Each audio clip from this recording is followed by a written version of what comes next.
दोस्तों, आज हम लोग देवरिया कलेक्ट्रेट में हैं और देवरिया कलेक्ट्रेट में हमारे बीच में किसान आंदोलन के तमाम कार्यकर्ता, मजदूर, समाजवादी मजदूर सभा के नेता यहाँ मौजूद हैं और हमारे देवरिया के पूर्व विधायक सम्मानित दीनानाथ कुशवाहा जी भी मौजूद हैं। और आप जानते होंगे कि भारत कृषि प्रधान देश है और कृषि प्रधान देश के अंदर बहुत ही आराम से कहा जाता है कि किसान अन्नदाता है, भगवान है।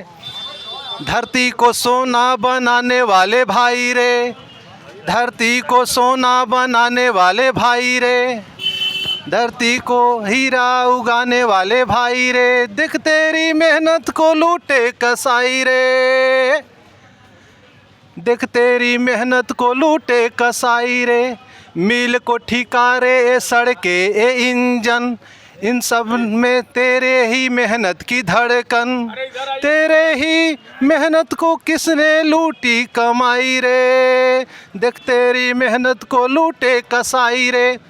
तो इस भारत के अंदर जो गेहूँ, धान, गन्ना तमाम चीज़ों को उगाने वाले लोग हैं, फैक्ट्रियों को बनाने वाले लोग हैं, फैक्ट्रियों में जो मजदूर के रूप में, कर्मचारी के रूप में खटने कमाने वाले लोग हैं, वो हमारे देश की धड़कन है।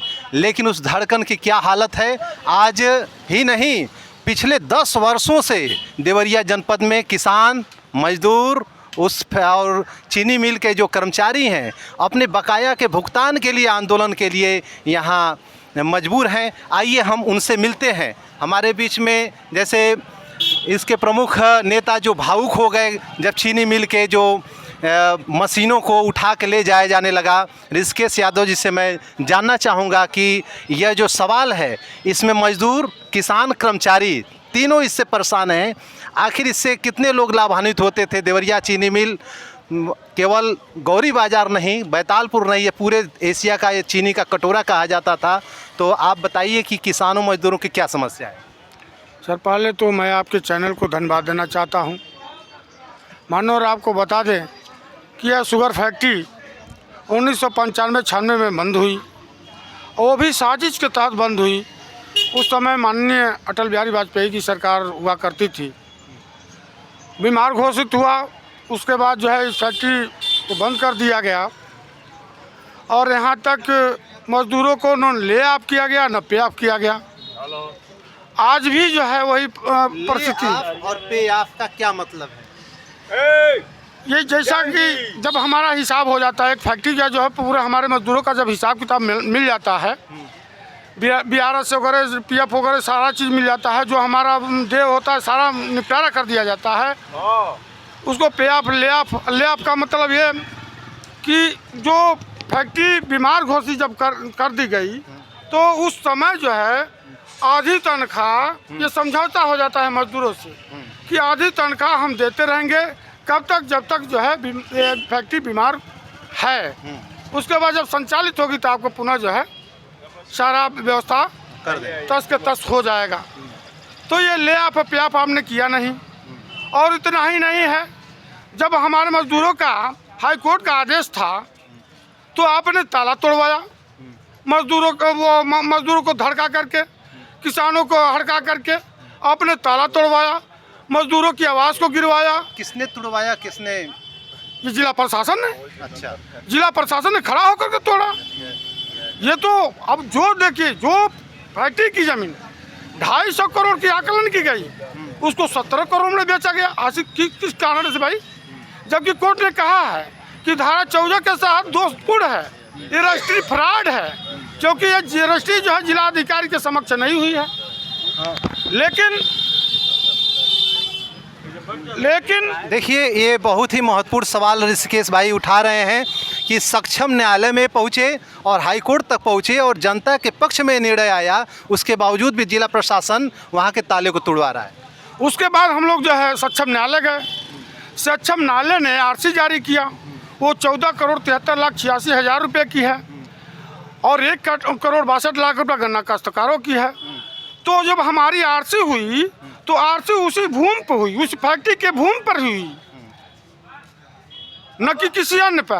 उस फैक्ट्री की भूमि पे हमारी आरसी है, जो भी लेगा उस फैक्ट्री की ज़मीन को वो देनदारी उसकी बनेगी।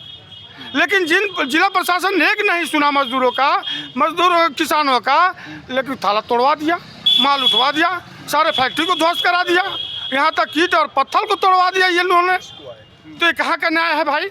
जब हमारा सक्षम न्यायालय का आदेश है, प्रमुख सचिव चीनी उद्योग का आदेश है, प्रमुख सचिव चीनी उद्योग उत्तर प्रदेश ने 8 जो है ISPCS अधिकारियों को जो है कमेटी बनाया, जांच कमेटी, कि ये हकीकत क्या है।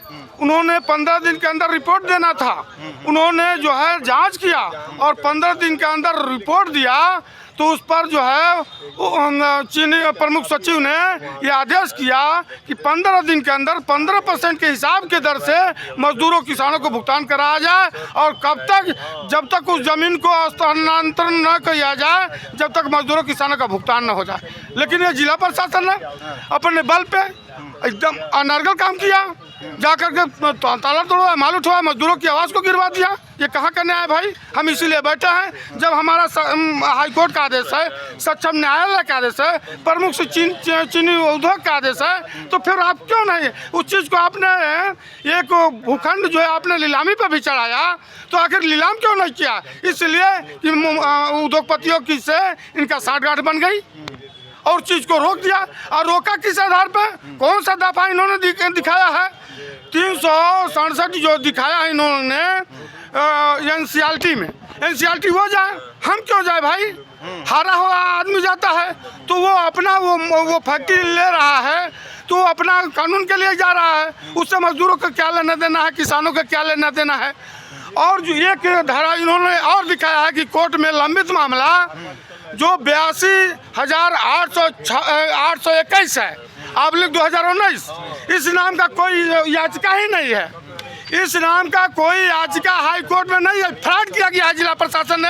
ये तहसीलदार महोदय जो है रिपोर्ट ले आते हैं और ये उस पर जो दस्तखत होकर के भेज दिया जाता है और हमारा उसी प्रमाण पत्र को जो है वापस कर दिया जाता है। और ये भी नहीं है, इतना ही नहीं है, मुख्यमंत्री ने इनसे जवाब मांगा था, मुख्यमंत्री ने इनसे जवाब मांगा था, तो वही 82,821 जो है 2019 में ये दिखाए हैं कि ये कोर्ट का मामला है, कोर्ट के आदेश आने तक ये उसको जो है रोका गया है और पुनः कार्रवाई की जाएगी जब वो कोर्ट का आदेश आ जाएगा। तो इस नाम का बताएं तो कहाँ कोर्ट में है? ये फ्रॉड किया गया है। ये गन्ने पर स्टे था, न कि मजदूरों के देह पर स्टे था। तीनों ने आनंद पानंद में उद्योगपतियों के दबाव में आकर के हमारे असली प्रमाण पत्र को रोक दिया इन्होंने। और ये मुख्यमंत्री को, प्रधानमंत्री को भी गुमराह करने का काम कर रहे हैं। यहाँ से जिस दिन 4 तारीख को हम उठेंगे, सीधे हम लखनऊ जाएंगे और वहाँ मुख्यमंत्री को भी हम घेरेंगे और उनसे बात होगी कि माननीय जिला के जो अधिकारी हैं, जो सक्षम अधिकारी हैं, जिनको आपने बैठाया है पब्लिक के न्याय के लिए, किसानों के न्याय के लिए, दलितों के न्याय के लिए, ये न्याय क्या करेंगे? ये अपहरण कर रहे हैं, उनकी जो हत्या कर रहे हैं। ये देखिए, ये जो धाराएं हैं, इनसे मांगा जाए कि हकीकत क्या है, ये दें तो हम। देखिए, देवरिया ज़िले में ही नहीं पूरे देश के अंदर ये पढ़े लिखे जो ISPCS लोग हैं, न्यायपालिका है, किस तरीके से मजदूरों किसानों के साथ गद्दारी करती है और उद्योगपतियों के साथ यारी करती है, इसका जीता जागता प्रमाण हमारे देवरिया शहर में गौरी बाज़ार के चीनी मिल है, जहां जो हमारे देश के हज़ारों किसानों को रोज़गार देता था, सैकड़ों मजदूरों को वह मजदूरी देता था, लेकिन उसको तबाह कर दिया गया। यह है हमारे देश का विकास का हाल।